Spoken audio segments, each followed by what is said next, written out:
Debt itself is not good, it's not bad. It's a mechanism. Today, we're starting a new topic here at the Coerman Business School. In earlier series, we talked about inflation, tax and investment, systems that shape how money moves. This month, we are focusing on something even more personal: debt. Debt is one of the most common financial experiences in modern life. Almost everyone encounters it at some point, directly or indirectly. And yet, it's also one of the least talked about subjects. For many people, debt carries emotion, stress, silence, pressure. In this first episode, we're starting where it matters most: the personal perspective. No judgment, no advice, no fear, just understanding. Because before debt becomes a strategy, a burden or a tool, it is first a personal experience. So let's talk about what debt actually is. At its core, debt is simple. Debt is the act of using future money today. You receive value now, goods, services, education, housing, and you promise to repay it later. That promise is the foundation of debt.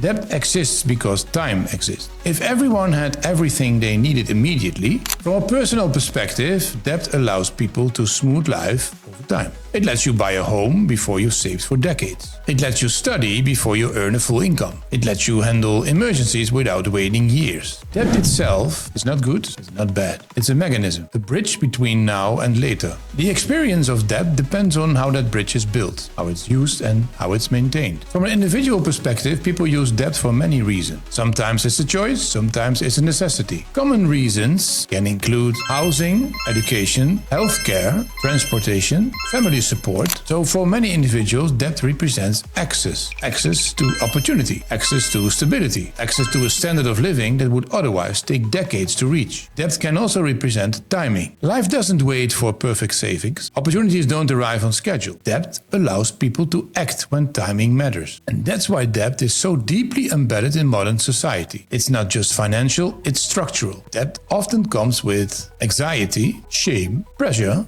and avoidance. Many people actually avoid looking at their debt clearly. And that's not because they don't care, but it's because it feels overwhelming. And in that way, debt is different from other financial topics because it's forward-looking. It constantly reminds you of future obligations. And these future obligations can affect sleep, decision-making, risk tolerance, and confidence. Two people can have the same amount of debt and experience it completely differently. The one person sees it as temporary and manageable, while the other sees it as permanent and heavy. The difference is not the number, it's perception, structure, and understanding. And that's why personal debt is as much psychological as it is financial. From a personal perspective, debt usually falls into a few main categories. Housing debt is often the largest and longest term commitment. It's tied to stability, identity, and family. Education debt is an investment in future earning potential, carries hope, but also uncertainty. Then we have consumer debt, shorter term borrowing for lifestyle and consumption. This is usually the most emotionally stressful because it doesn't always create lasting value. Emergency debt, that's the debt taken on during unexpected situations. Each type of debt interacts differently with time,